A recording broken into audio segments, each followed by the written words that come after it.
Hi everyone. Today we look at the finance for the non-finance MBA applicants. In fact, most of us are non-finance applicants going for that.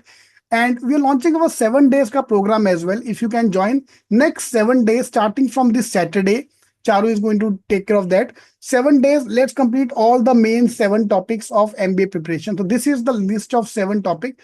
क्योंकि अभी जिनके भी interview चल भी रहे ना यार, half of the people are not prepared. Of course, yeah, if they're giving us 10 days ka time to prepare for the interview, how can we prepare for that? So if you can join this program for 499, we have reduced the cost as well for the program. 499, that includes the complete 7 days program. So if you can join, please do join about that. So we have with us today Charu and Prachi. Charu is from IIM Lucknow and Prachi is from IIM Shillong today. So finance for the non-finance students. So a lot of time we have seen that I've applied for the marketing role and I've worked in marketing as well, but they're asking me question on uh, finance. It have happened to a lot of people. Plus, it's good to know a lot of things, and it's not for now only. Even during your summer internship, final placement, there are some basic knowledge you should have. So we'll start with that, and so to about finance and everything. So Prachi, please take over, and let's start with this session about finance. So, Prachi, would you like me to share the presentation? Just give me a moment. Yeah. Yes, ma'am.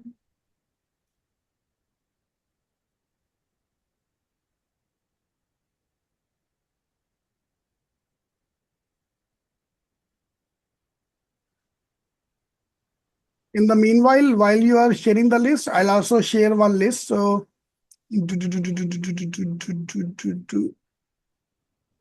okay, you already have done that. I'll just quickly share one more thing.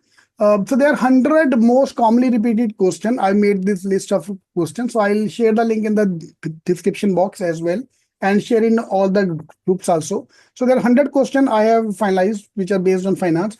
उसमें आप जितने cover कर सकते हो those are going for MBA finance अगर आपके मुंह से फाइनेंस का वर्ड निकला है you had work in finance और you had background in finance you have to do that, number one. But if you are not from the finance background, so whatever today we are going to cover in this video, Charu and uh, Prachi, I think that's more than enough for them to prepare for them. So please take over. Sure, Prachi, you can continue, but I would just like to share my experience. So I am also someone from totally like non-finance background. Even I don't have any work experience in finance.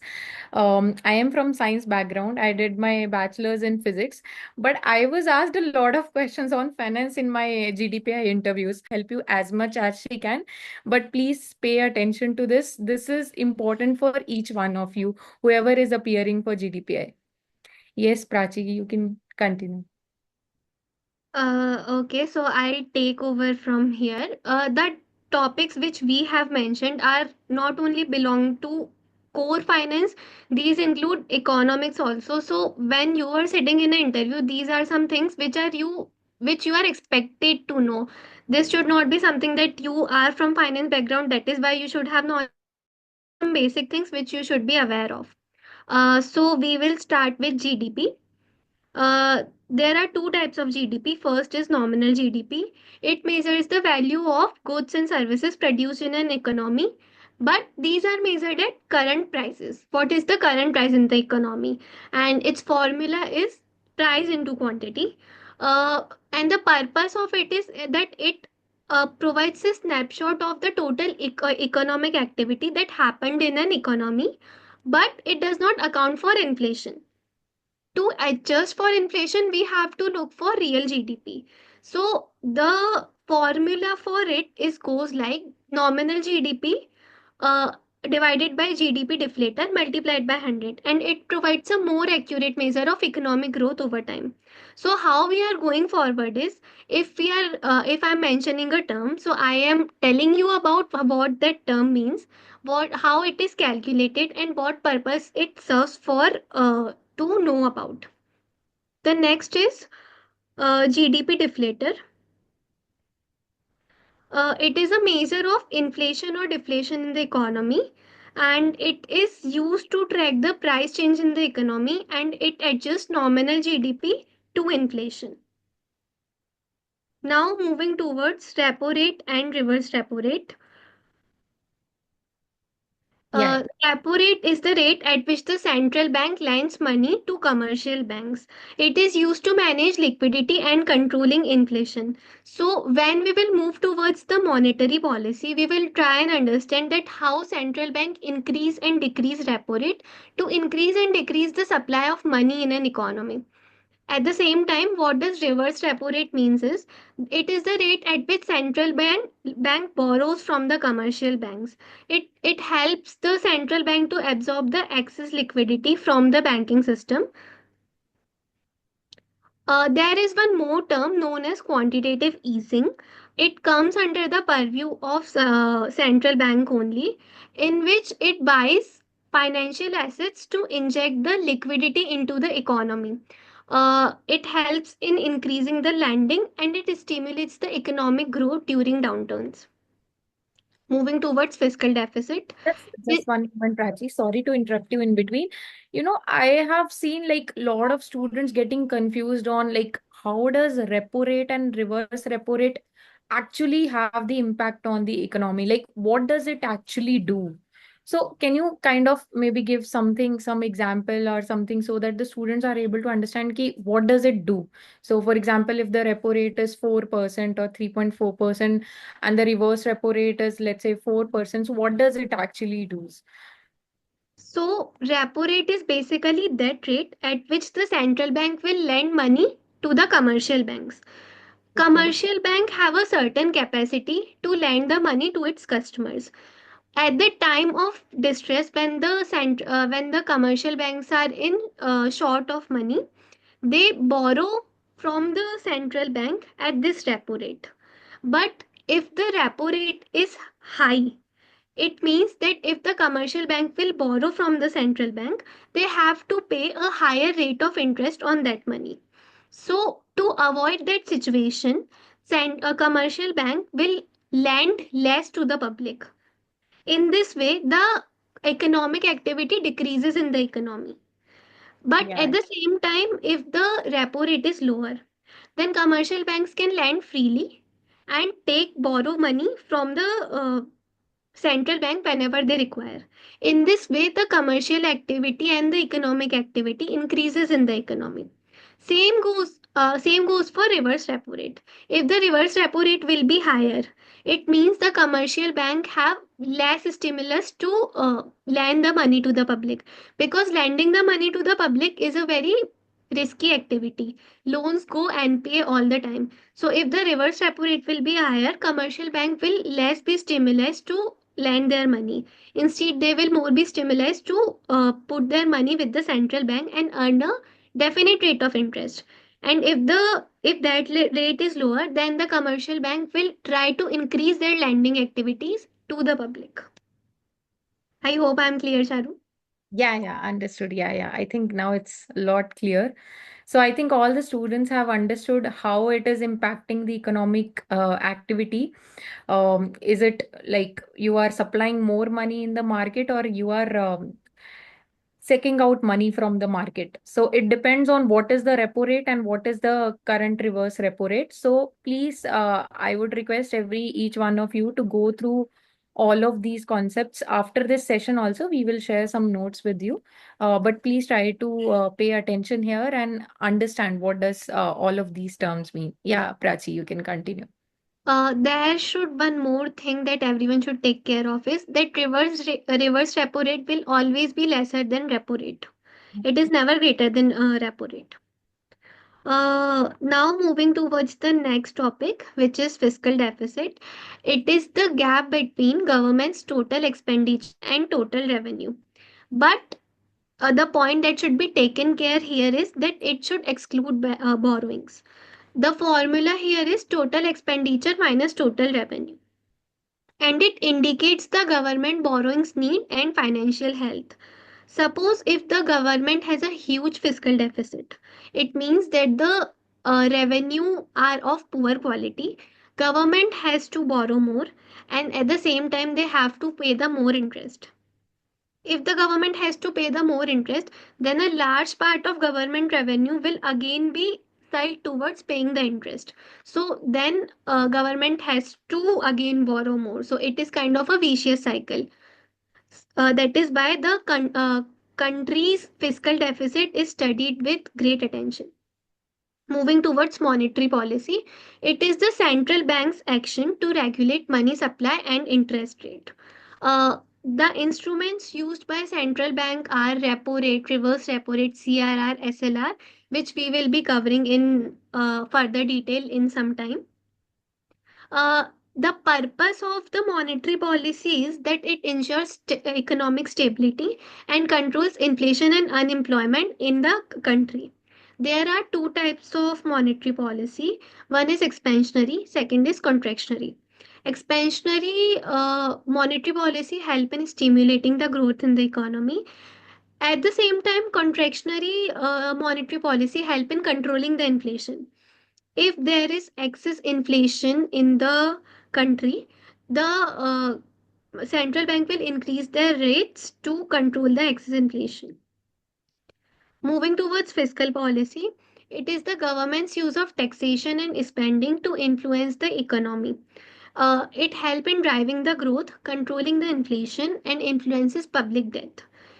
There are again two types of fiscal policy. One is expansionary fiscal policy, in which the government increases its spending. The government spends more compared to what it is earning from taxation. The other one is contractionary, in which the government spends less as compared to its earning. Moving towards net present value, it is the difference between the present value of cash inflows and outflows of a project. So it is a topic which many of us find difficult to understand. I want to put some time on it. Uh, Suppose there is a project for which you have to pay 100 rupees today to get into. So there will be a outflow of minus 100 today in the year 2025. Now, suppose that from the next year onwards, I will get a return of 10 rupees for the next 10 years. But the time value of money is different for the coming years. So we have to discount that 10 rupee each year to the current year, for which we usually take the rate of inflation, or we can take the GDP growth rate to discount it. The sum total of those 10 years of cash inflows are compared with today's cash outflows. If the cash outflow is less than the total of cash inflows discounted at the discounting factor, then the project is viable for the company or an individual, however the case is. And if it is not, then the project is not viable to take upon. Moving towards the internal rate of return, it is the discount rate at which NPV of a project equals zero. So take some time to understand what the NPV is, and what IRR is actually the rate at which the inflows and outflows will be equal, or in cash outflow minus cash inflow is equal to zero. I hope I'm clear on this. Yes, yes, Prachi, to me it is clear. By the way, everyone, I want to tell you one thing. Prachi is CFA level 1 qualified. So she has all knowledge of finance. Even I don't know so many things about finance. I have already completed my MBA. So in my 2 years of MBA, I have not learned all of these things which Prachi is talking about. So she is CFA level 1 qualified. Prachi, do you want to talk about how did you qualify CFA level 1? How did you prepare for it?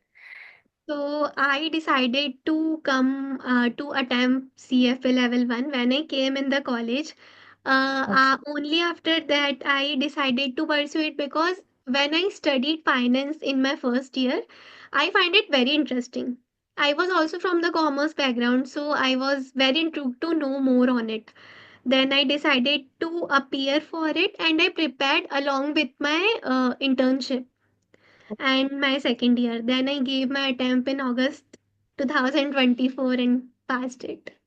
People say that MBA is very hectic. It's very difficult to manage a lot of things with the MBA. Learn from Prachi. She managed to do her internship as well as she managed to crack the CFA level 1 exam as well. It's Uh, really, I, Prachi, really appreciable. Thank you so much, Charu. But I believe that it also depends on your interest. If you are literally interested in something to do, you can definitely do this. Yeah, yeah, correct. So, okay. And in your, like when you were, Prachi, just one thing, when you were appearing for your GDPI sessions, GDPI interviews during your, when you were appearing for your various B schools and IIM interviews, were you asked a lot of questions regarding finance? And did you also tell them that you want to do MBA in finance, or did you just tell them that I will explore later once I join IIM? So I was very sure before coming to the college that I want to pursue MBA in finance only. So Okay. yes, definitely in each of the interview which I appeared, they definitely asked me this question: what do you want to do? So I have to tell them, and when you once mention that you want to pursue in finance, so these are the basic things which you are expected to know, no doubt. But yes, sometimes they ask things which are of very high level. High level. So Hmm. according to me, if you are sitting in a personal interview, if you don't know something, that is fine. But your confidence and the way which you are conducting yourself matters more. Yeah. So were you able to answer all of the questions that you were asked, Prachi, or like most of the questions? At that time, I was not able to answer all of the questions, but now when I look backward, I was like, yes, I know this now. That is a kind of happy feeling. Yeah, yeah. Great, great. Okay. So I think just 1 minute. I think we have one question in the chat. Can you explain IIR with 100 rupees example you gave earlier? So, Prachi, can you repeat that example that you were giving earlier for IIR and net present value? The 100, Yes, yes, yeah. definitely. So, I said that suppose that we are taking up a project today. The cost of taking up that project is 100 rupees. So, this would be the outflow of cash. Outflow we will denote with a negative sign. So, standing today, uh, okay, standing today, we have the outflow of minus 100. Now, 1 year later, exactly 1 year later from today, suppose that project started giving me 10 rupees each year. So, 10 rupee 1 year from now will not be equal to 10 rupee today. This is known as the concept of time value of money. 10 rupee today is definitely higher than 10 rupee tomorrow because there will be the effect of inflation on the amount of money. Then we will discount 10 rupee 1 year from today with a certain discount rate to bring it to the amount today, because we have to compare whether a project is profitable or not. अगर आपका जो outflow है वो inflow के equal नहीं है तो definitely you will be incurring a loss. So and you don't want to take the projects which are not profitable. That would be a loss for you. So the rate at which you will discount is known as the internal rate of return when NPV is equal to zero. Means when cash inflows and cash outflows will be equal to zero. I hope I am clear, Harshvardhan. Is ambient finance the best option for someone interested in stock market? Uh, it depends on you. If you are interested in stock market, you can pursue specializations and everything. Ambient finance is will particularly not going to give you the all the knowledge that you are required in stock market, because stock market is a very volatile thing. So studying only MBA will not going to help, I guess. Moving towards our next concept, that is weighted average cost of capital. So it is the average rate of return required by the investors weighted by proportion of debt and equity. So when when a company is formed, the financing will not completely come in the form of equity. Basically, equity is the amount invested by the owners of the company, and that is the amount which is given to the company in the form of loan by the lenders of the company. When a company is open, there would be a certain proportion of money which is appropriate for that company, which is invested in the ratio of equity and debt. Weighted average cost of capital is the total cost to the company for both equity and debt holders. The formula of it goes like that: a proportion of debt D by C multiplied by cost of debt plus E by C, means proportion of equity in the total capital, multiplied by cost of equity. I hope I'm clear on this because this is a very important concept for the interviews. Yeah, yeah. Prachi, I remember I also used to get confused in these things. For preparing for my interview, somehow I tried to remember all of those concepts, but then I forgot all of those concepts once I joined my MBA. And then I remember in the first year of MBA, we have all the subjects, finance, marketing, everything you have to read. So when I was sitting in the classes of finance, my professor asked me a question on weighted average cost of capital, and I was not able to reply to the professor because I got confused what is weighted average cost of capital. But now I think I am clear. So yeah, we will move ahead. Anyone, if you have any questions, you can quickly ask, or otherwise, Prachi will move ahead to the next one.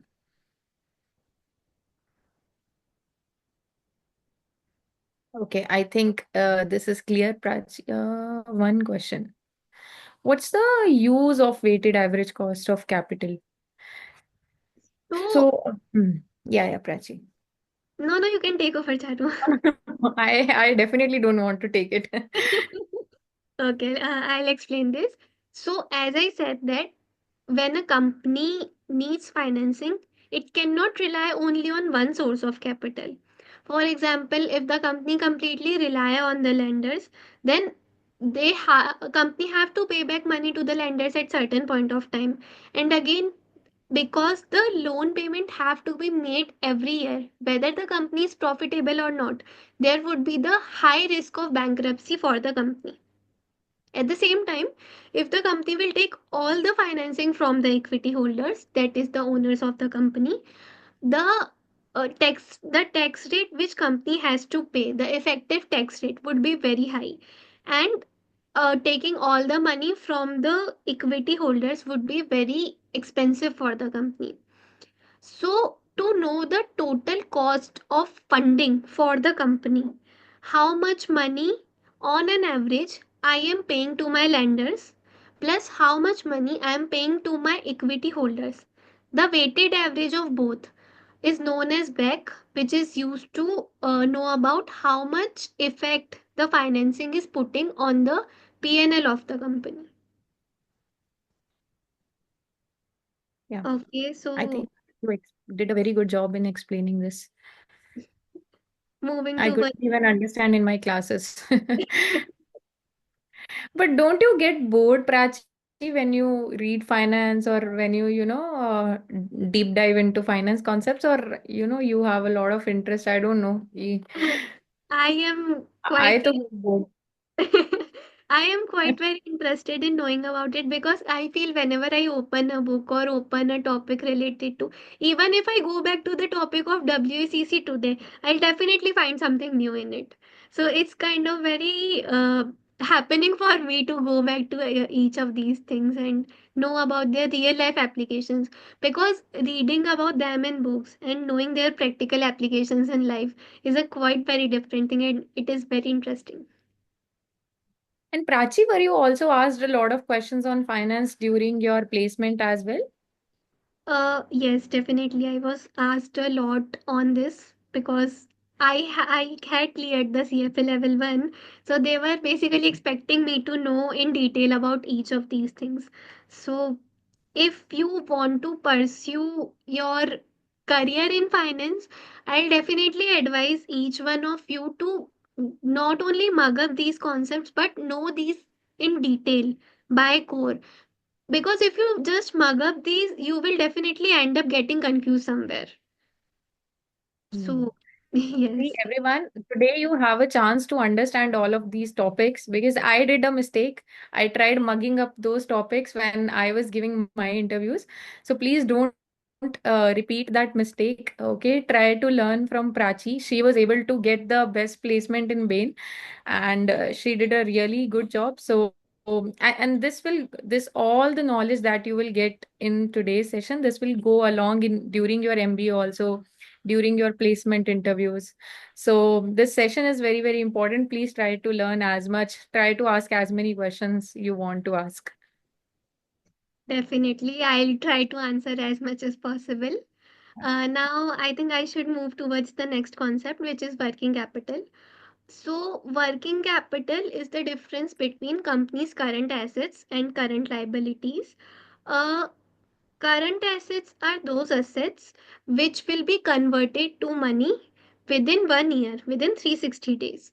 And current liabilities are those liabilities which the company have to pay to its lenders within the period of 1 year. So the difference between CA minus CL is known as working capital. If at some point of time you were asked that what are different types of working capital, you should reply by saying that there are two types of working capital. One is gross working capital, which is equal to current assets, and if they are asking for net working capital, to be Yeah. precise, then you should say current assets I minus think current. Prachi, you lost your connection. I'm not able to hear you. Hello,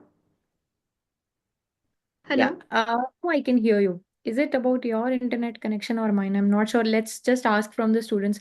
Are you able to hear us? Can you quickly reply in the chat?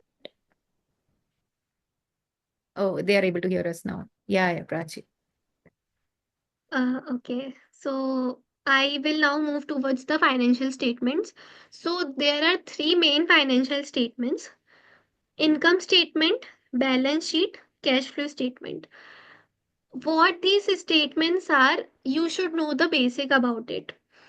Income statement is basically the profit and loss statement. It shows the profitability of a company over a period. So the point you should keep a note of is that profit and loss statement is not of a day or of a point of time. It is of a period. For example, 1 year, 1 quarter, 1 month, 1 week, like that. Balance sheet is basically the statement of assets and liabilities and equity of a company at a point of time. The Here take a note of it that balance sheet is not of a period. It is not of 1 year. It is of a particular point of time. What are my assets at this point of time at 23rd January 2025? This is what balance sheet shows. And cash flow statement is a statement of inflow and outflow of cash for a company. I hope I'm clear on this. Can be considered depreciating asset as a liability. One thing which you should take note of is accounting equation. Asset is equal to liability plus equity. This is the accounting equation, and this should always balance. I think we are done with the basic concepts. We can move towards the next Yeah, slide. yeah, sure. Before we move to the next slide, Prachi, just one thing I want to ask, maybe students might have this question. Like, what resources did you refer when you were preparing for these basic concepts, like during your interview time? Uh, so these are like the very basic concepts, and I had completed my graduation in BCom, so I didn't It was kind of particularly. very natural to you, you know? You Yes, you knew everything already, so you these didn't are even need to. yeah, these are the very basic concepts which I learned in 11th, 12th. So I kind of know those.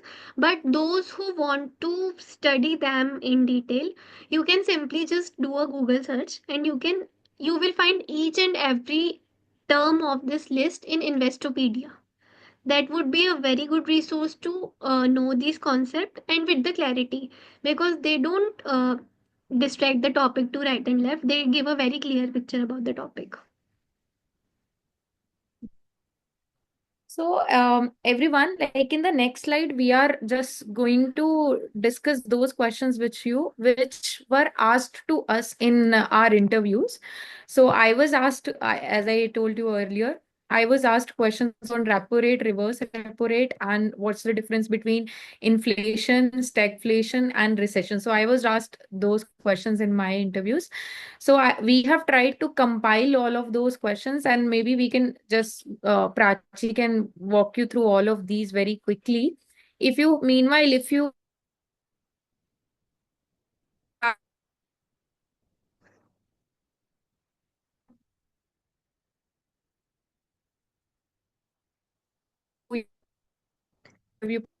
preparation or your basic finance preparation, you can just I'll take a moment to dictate this question.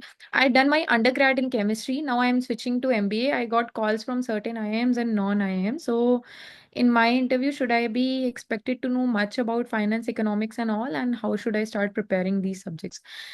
See, as I told earlier, the topics that we discussed earlier, right?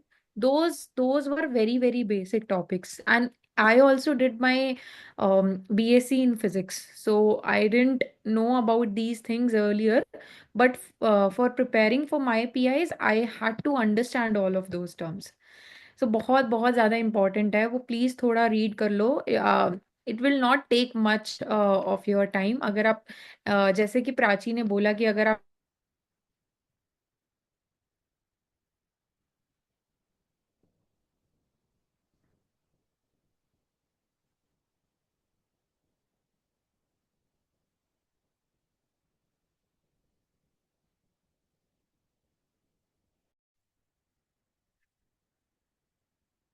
I think I lost my connection in between. Are you able to hear me, Prachi? No, we lost you between. Okay.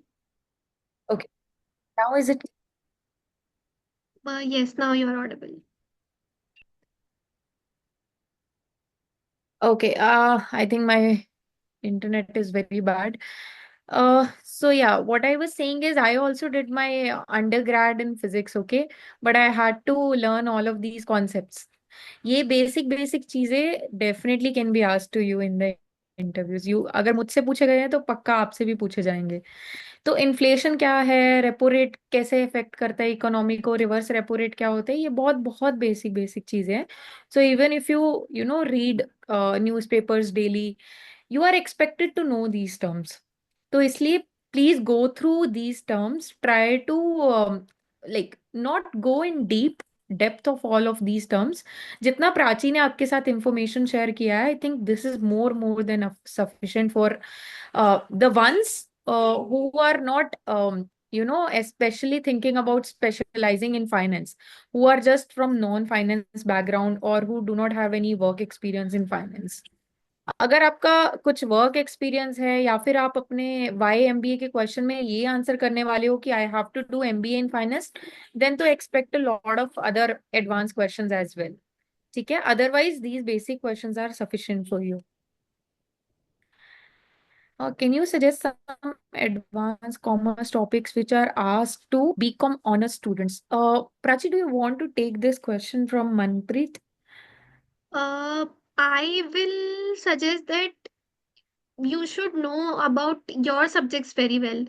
The all the subjects that you had in your mark sheets, I think they can pick any one of them and start drilling you on it. So the basic subjects which you have, you should know that in depth. If you are saying that you want to pursue your MBA in finance, there are certain other topics which you should have a knowledge about, like discounting, time value of money, valuations like DDM, DCF, relative valuation, ratio analysis. These you should know about.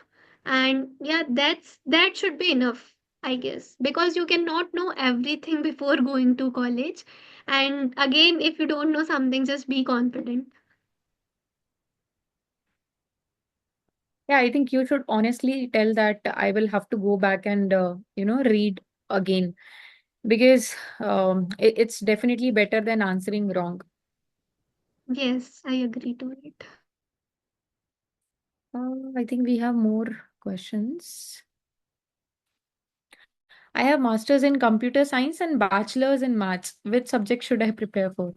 So, Vaishnavi, we are going to take a session, like in the upcoming sessions, in the upcoming days, we are going to take a session on the computer science and maths as well. So, I think in those sessions, I will share a few questions with you related to the computer science and especially maths, which have been asked in the previous year's PIs. So, we'll be sharing those questions with you.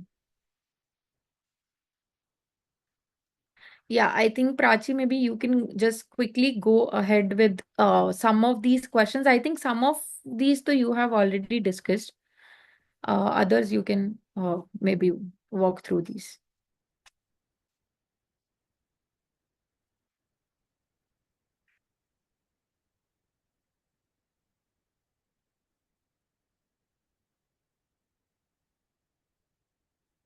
Hey everyone, are you able to hear me?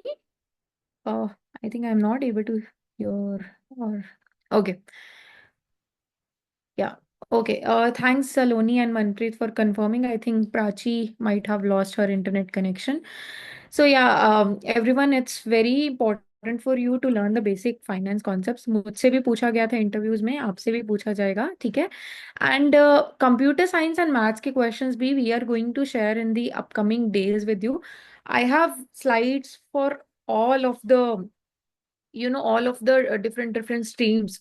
So हम BCom भी cover करने वाले हैं, BBA भी cover करने वाले हैं, BSc भी कवर करने वाले हैं, बीबीए भी कवर करने वाले हैं, सब कुछ कवर करने वाले हैं in the upcoming days. So just be focused on this. And before this, again to stress you on one thing, कि बेसिक जो एचआर और सिचुएशन बेस्ड क्वेश्चंस हैं उसको प्लीज प्रिपेयर कर लेना. Please document all of your answers for the basic HR and situation based questions, because those are the ones who are the most important. अगर आप academic related किसी question का answer नहीं भी करते हो, then also it is still fine. If you tell the interviewer ki I don't remember this concept and I'll have to go back and read it, it is still fine. But अगर आप किसी HR question का या फिर किसी situation based question का, जिस question का लिंक आपकी पर्सनालिटी से है, आपके बिहेवियर से है, अगर आप उस क्वेश्चन का अच्छे से आंसर नहीं कर पाते हो, then it will look very bad. Trust me, it will look very bad. So it's very important to prepare all the HR and situation based questions with you. I think from starting from Saturday, we are going to have that 7 day ka program, jahan pe we will start with those HR and situation based questions like tell me about yourself, your strengths and weaknesses, tell me about your leadership qualities, tell me one instance, where you led a project. So tell me about your learnings in those projects. So वो सारे जो HR और situation based questions है, I will share the list with you also, and I'll also tell you कि how to best answer those questions. Okay. So हर एक question का एक proper answer है. एस अगर आप उसका आंसर स्ट्रक्चर्ड वे में नहीं देते हो, okay, so there is a proper framework which you have to use for answering those situation based questions. If you don't use that framework, then interviewer भी confuse हो जाएगा, उसको वो स्टोरी समझ में नहीं आएगी जो आप उसको बताना चाह रहे हो, राइट? तो he will not feel good about your answer. So that's why you Sorry, have to use that frame. I was Yeah, prompted to yes, Prachi. repeat it. Yeah, no worries, Prachi. Just one thing, Prachi, Vaishnavi, where can we get these updates? What updates, Vaishnavi? Can you please elaborate on your question, Vaishnavi?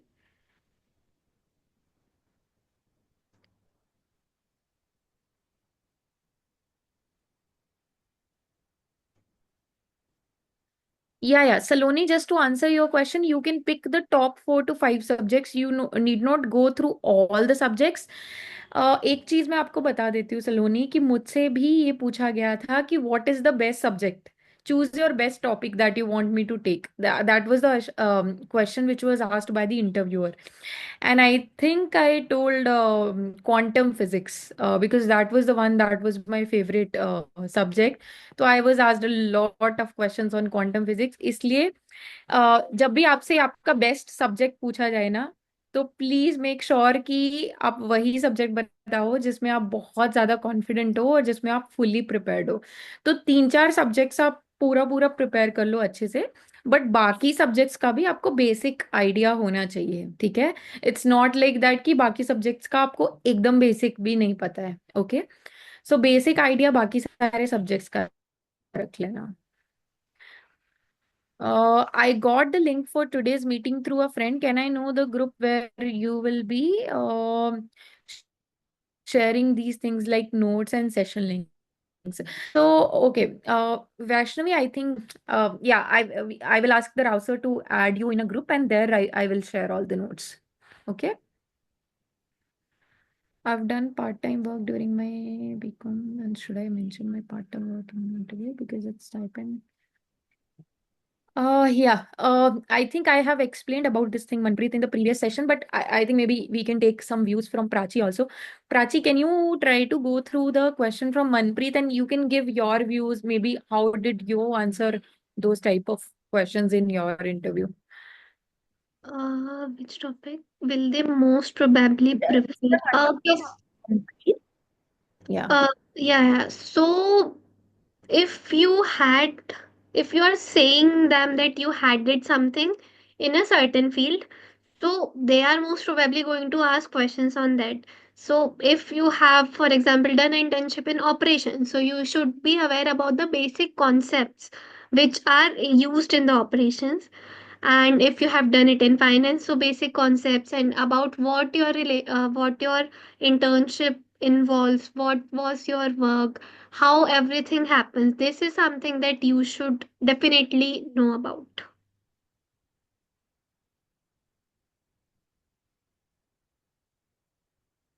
Okay. Yeah, I think we have covered almost all the questions. Yeah, maybe I think Prachi, we have covered the generic, we have covered the most of the concepts in the previous slide only. But if you maybe want to give some general insights to all of the students regarding how did you prepare, what resources did you refer to, and how was your interview experience, maybe some general insights if you want to share before we wrap up for this session. Definitely. So Yeah. I divided my preparation in 5 parts basically. So first I prepared for the general questions, or as in say HR questions, the basic questions like tell me about yourself, why MBA, why that particular college, strength and weakness, what are my future goals like long term and short term goals, what are your hobbies, and a instance when I have demonstrated leadership qualities, and some other CV based questions. These are the questions in which you can't afford to babble, or you can't afford to like make a mistake in it, because you should know about yourself. So you should be most confident while talking about yourself. This was the first part. Second part was the academic background. We have discussed in length that you should be aware about what you have studied and a basic understanding of the domain where you want to go. For example, if you want to go to marketing, you should be aware about some frameworks which are used in the marketing. Third part was that current affairs. You should have a very clear understanding about what is going on in the economic environment, business environment, or geopolitical environment. Before going into the interview, definitely take a note of what is the current repo rate, what is CRR, what is SLR, and what other things are happening around in the world. I will suggest you to read one newspaper daily. Newspaper should be your Bible. You can pick up any of the business newspaper. I will suggest Economic Times, Business Standard, or the Mint. Apart from it, there is an app known as FinShots. You will get in-depth analysis of the business news there. If you read Finshorts, it's a basically 5-6 minute reads.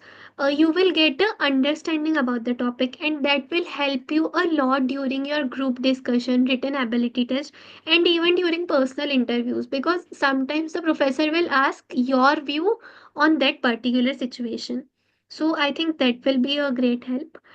Fourth part was the hobby. Whatever you have mentioned, you should possess the deep knowledge on it. For example, if you say that you read books, you should have your answers ready about what is your favorite book, who is your favorite author, what are the other books which you have read, who won the recent prize in the field.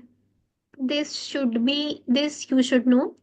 I was asked a very interesting question on my hobby. I would like to share that. So, the professor who was sitting there, they asked me how you will convince me to read that particular book or do that particular thing. So, please have a answer ready for this type of questions.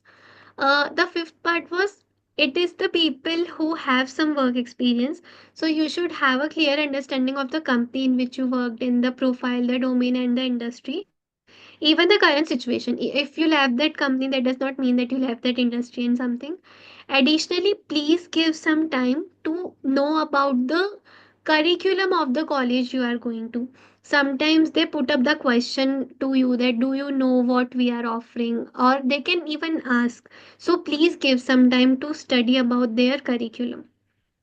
These are the things which you can acquire by learning, but I think you should also work on your soft skills. Always look in the eyes of the interviewer, but please don't stare at them. Keep a pleasant smile on your face, but that does not mean that you look at them and start laughing like they are joker. Keep your posture upright. This is very important.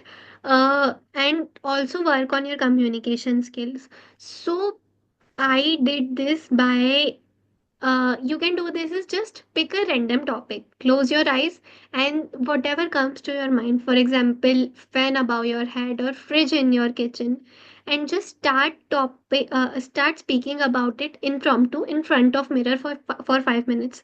This activity will help you in polishing your communication skills, as well as help you to think on your feet, which will help you in extempore and everything. So this was something which I did for my preparation.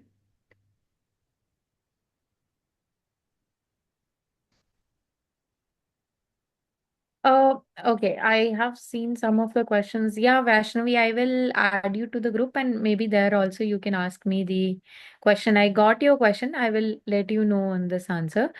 And I think today like Prachi shared a lot of information with all of you guys. See, we are trying to help you as much as we can because we also received a lot of guidance from our mentors and IIM alums when we were appearing for the interviews. And we just want to give it to you also so that we can provide you the best support as much as we can, whatever guidance we can provide you. Please feel free to reach out to us, like feel free to reach out to Prachi also if you want to. And yeah, I think that's about it. Maybe we'll meet in the next session. Thank you, everyone. Thank you so much, Prachi, for taking this session. It was a really insightful session. Because I have definitely understood some of the finance concepts which I never understood earlier. So it was a really good session. Thank you for having me, Charu.